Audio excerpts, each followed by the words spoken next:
Welcome to the Brad and Taylor Show. Today we have Laurie LaDow. You're listening to the Brad and Taylor Show, a podcast that inspires entrepreneurs to pursue their passions. We're sitting down with some of the best to learn how they got started and some lessons they learned along the way. Hey, Laurie, how's it going? Good. How are you guys? We're good. We're doing good. So tell us a little bit about you, kind of what you do. Well, I'm a realtor. I have been a realtor for 20 years. Wow.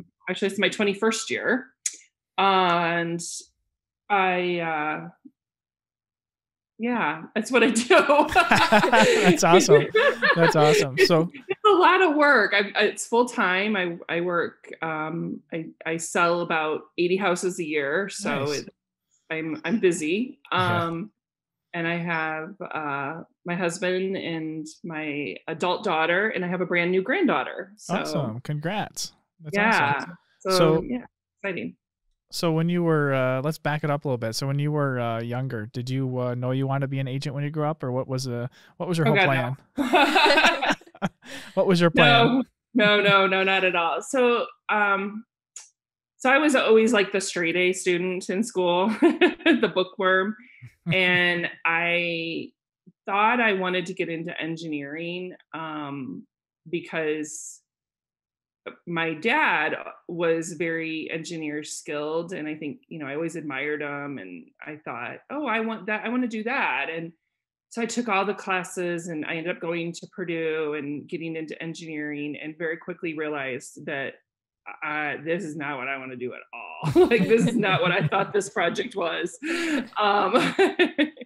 And so I ended up transferring into humanities and majoring in a totally different field, public relations and organizational communications. And then I found quite a love for the hotel industry, which is where I started. And then through some series of life things, I had several other jobs, always kind of in a service type industry. And when my daughter was young, I always toyed around with the idea of getting into real estate. Actually, my grandfather was a realtor and my uncle was a realtor.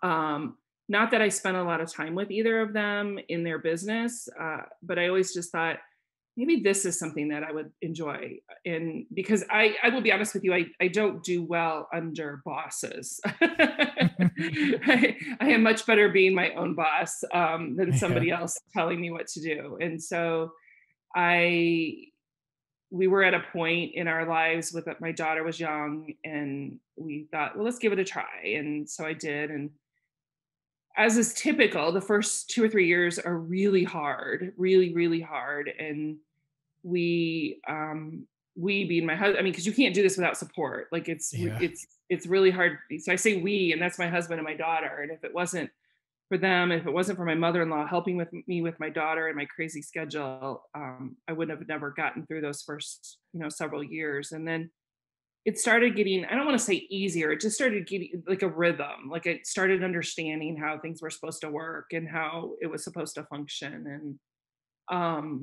And I just kept getting better and better at it. And then after about 10 years in the business, when my daughter graduated from high school, I suddenly didn't have to say no because of all of her events. Yeah. Because when you have young children, they have a lot of things. And so I would often have to say, no, I can't do this. And I would lose clients, and it's okay. And I quit saying no, and my business just exploded. Absolutely exploded. I went from selling like 12 or 15 houses a year to 80 in just a few years. And 80 is a comfort zone for me. 70 to 80, it just too much more than that. You have to add too many team members, and that's not, again, I don't like to be managed, and I don't like to manage. So, Okay. So I have one teammate, and then we have a kind of an on-call person who helps us out, and that functions well for our dynamic because I don't have to manage a lot of people. Yeah. When you first started out, were you on a team or were you by yourself? I was by myself. Okay. Yeah, teams weren't really big, at least not in our community back then. I think I can only think of one team back then that existed, and it just started growing over the last, several years. And I think a lot of that is technology because, we're on call 24/7 and we're glued to our cell phones and, you just can't even get away from it. And with a team, you can kind of divvy up responsibilities a little bit so you can have a break and also do what you're good at. Like the back end paperwork stuff for me isn't something I'm good at. So Yeah. my teammate does most of that. Whereas I'm a problem solver, and which is the biggest part of our job, Yeah. besides the paperwork. It is not showing pretty houses. I always tell people I spend maybe 5% of my time showing really pretty houses. And then most of the rest of the time is not even close to doing that. And I don't think that I realize that. And I think most people who get into the business don't realize how much of your job is problem solving. Because you're dealing with somebody's home and it's very emotional for them. And if you don't have the compassion to help figure out the problems and get them where they need to be and aren't willing to do it on their timeline, then it's just really hard to be successful in this job. Yeah. Yeah, I get that. So over the years, what has been your most memorable experience in real estate? Is there any transaction that just kind of sticks out the most? Well, I mean, we all have our like funny, scary stories. Oh, that's what we want to hear. Oh yeah, we want to hear all of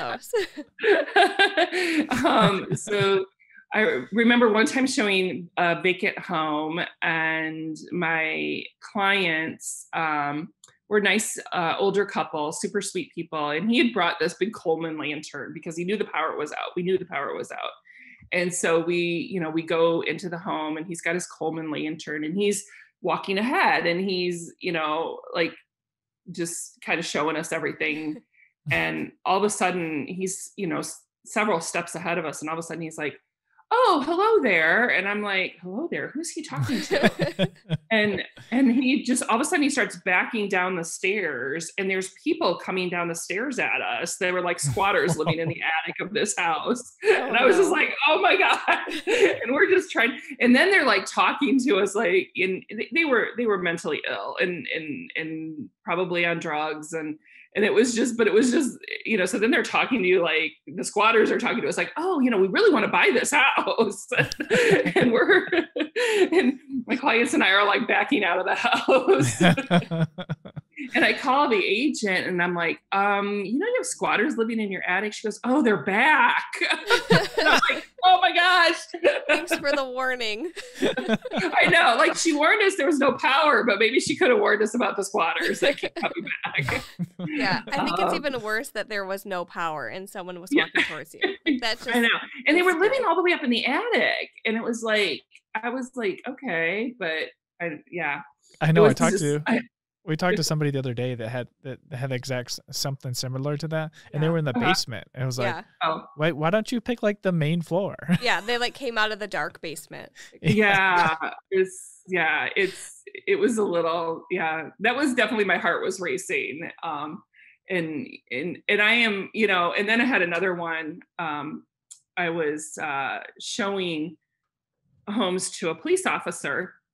And and he wanted some land as we were walking around on the land. And all of a sudden I go to put my foot down and he screams like a girl, like a little girl, like, "Ah!" And I'm like, "What?" And he's like, "It's a snake." And I'm like, and I don't like snakes. And I jump back and he's like, "Oh," and he was not in uniform. He goes, "I wish I had my gun with me." And I go, "No, you would have shot my foot off." And he goes, "Oh, that's just a minor casualty." And I'm just like, okay. That's hilarious. I'm not sure what my insurance company would say about that. Did he end up buying that land? No, he did not. No. He bought something else. Yeah. But apparently we were both terrified of snakes and he did not have his gun with him. I was like, oh my gosh. But yeah. And we run into stories like that all the time. But that one I always think is really funny because he's like, oh, it's just a minor casualty. Yeah. That's hilarious. I'm like, I'm So shooting my foot off. It's okay. I know, right? It's for the snake. It's for the snake. And the snake.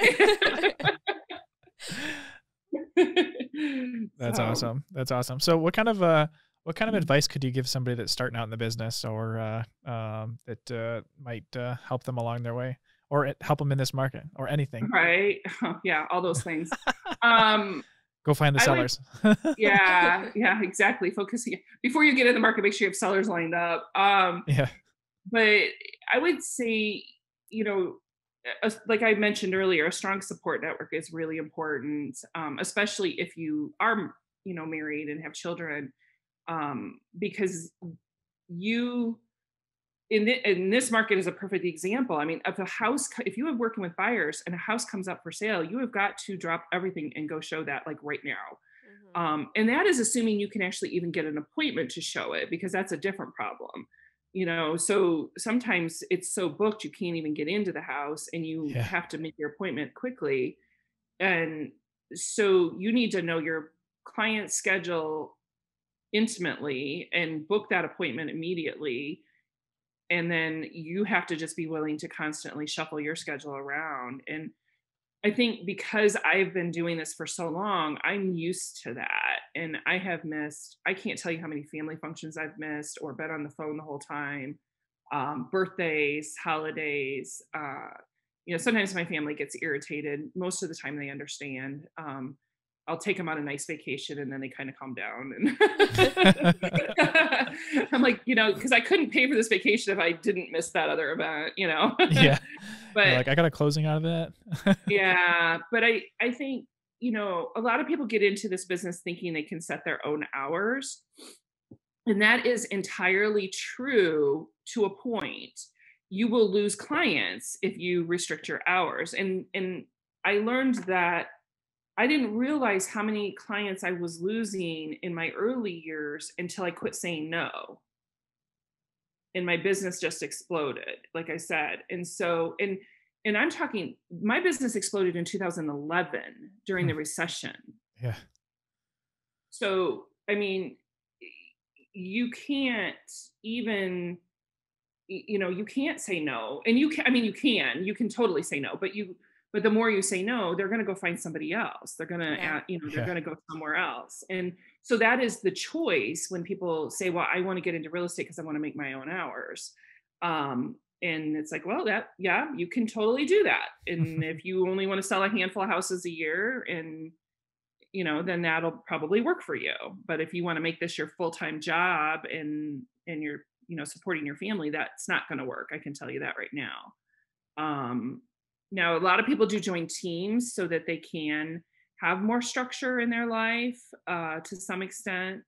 And again, that dynamic is a little different than when I first started. I mean, when I first started, I would sit in the office. I would go into the office, again, this is 2001.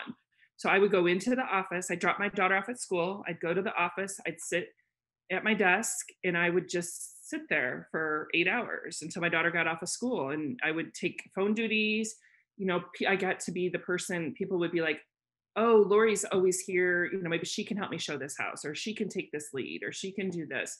And it was just literally all I did was sit at my desk, from 8 o'clock till, 4 o'clock when I had to go pick my daughter up. And nowadays it's not the same because technology is so much different than it was then. They were still printing the books when I started. We had computers and we had the MLS on computer, but we also still had the book. Yeah. Send out that book. All those Yeah, listings. I know, right? Do you see page 45? Yeah, I know. So, we still wrote, and all the contracts were written on, in triplicate with carbons and all of that. So it's definitely a whole lot different. And I was probably one of the earliest adopters of DocuSign in our MLS or our association, because I just, I just was like, wait a minute, this is going to make my life so much easier. Yeah. Yeah. Once you find it, it's golden. Yeah, and it has made my life easier in some ways, but again, then in other ways, you can service that many more clients, so you have that much more business, and you have that much more going in your head. And I am one of those people that keeps a lot of it in my head. If I get hit by a Mack truck tomorrow, yeah, I feel sorry for my teammate. You figure it out. Yeah, most of it's in my head. Yeah. So, Yep, that's awesome. So let's say you had to start all over today as like one of those brand new agents, but you had all the knowledge that you have. How would you spend that first $1,000? oh wow, that's an interesting question. Um, I think I would. What would I do? The first $1,000. Um, honestly, I would spend it on regular mailings Mhm. because I think that the email and the internet, we're getting actually to a point where people are getting saturated. I am getting more leads back from my postcard mailings now than I am from a lot of my email marketing. Huh. Which is interesting. Yeah. People hang on to those postcards. I go to people's houses and they're on their refrigerator. Um, and they're like, I've been waiting to call you until I was ready. And That's so I would, awesome though. yeah, I would say, they should pick a farm market, and they should learn it and they should work it. And that's where I would spend my money. Because as soon as you start becoming an expert in one farm market, then you're going to have the skills to start branching into other markets and other areas. Yeah. But I would definitely spend that money learning that neighborhood or market or, whatever it is in your area. And, talking to people, getting out, being out in the neighborhood, so it helps if it's a neighborhood you're familiar with, Mhm. where you live or you have friends or family that live. I don't market a lot in my neighborhood because, and I know a lot of people do, and I don't, because my home is like my sanctuary, and I really keep a low profile in my neighborhood. And I have no problem with seeing other people's sale signs in my neighborhood because I just it's totally counterintuitive to some people. They're like, I can't believe you do that. And I'm like, no, I want to go home. I don't want people knocking on my door, and I don't Yeah. no. Yep. I get that though. That's like your space. That is my Yeah. space. Like, I do not want people invading my space. And I am not, by nature, I'm actually pretty introverted. And so for me to do sales and customer service, it forces me to be an extrovert. But when I am done, I am done. And I have to come in and take that time and recharge so that I can go back out and be my best self in my job. And if I had my neighbor's house listed and they were watching me come and go and seeing me at home and talking to me, like, that, I mean, like, that literally, that gives me hives to even think about it. Yeah, I totally can understand that one. Yeah. That's awesome. Well, is there any business books you could recommend to anyone starting out or anybody in business? So I am a huge reader, but I don't read a lot of business books. I find them incredibly boring. I find them, I have a bunch of them, and then I'll start them and I'll be like, oh, this is all common sense. Like, Yeah. and then I won't finish it. And so, yeah, so that is not actually something I can recommend. There are a lot of great ones out there. I know a lot of people who love them. Going back to the basics, Dale Carnegie is great. If you want to go all the way back to the basics. And that is very timeless. But the new stuff, I always feel like it's just honestly regurgitating a lot of old Dale Carnegie. Yeah. Yeah, hey, that's no problem at all. How can people get a hold of you? Oh, well, I live on my cell phone. It's right here. So my cell is always the best way for people to reach me, 574-532-8779, and calling and texting. I'm known for communication. That's always one of the things people say. They're like, gosh, you're always so good to get back so fast. Like I always know, even if I don't have the answer, I acknowledge your email. I acknowledge that you're waiting to hear from me. And I'm working on whatever it is. And even if it takes longer to get the answer, checking back in and like, I'm still working on it. Like I haven't forgot about you. And so I live on my phone. It's pretty sad. You know those screen time things you get every Sunday or whatever? Yeah. Yeah, it's obnoxious. You're like, oh, I feel bad about myself now. Yeah, I'm embarrassed to even tell you how much screen time I spend. It's obnoxious. That's crazy. Well, hey, thanks for coming on, sharing your story with us today. You guys are welcome. Thank you. Yeah. Are these working? All right. There we go. Oh, there we go. I think that worked. Should we tell them? Mine keeps falling. It doesn't like my voice. What do we got to tell them? Subscribe. Subscribe? What do we got to point at it? Hey, I think there's a subscription button. Like it might be there. It might be right there too. Somewhere. Find it. It's red. Yeah. And it's blue. It's green.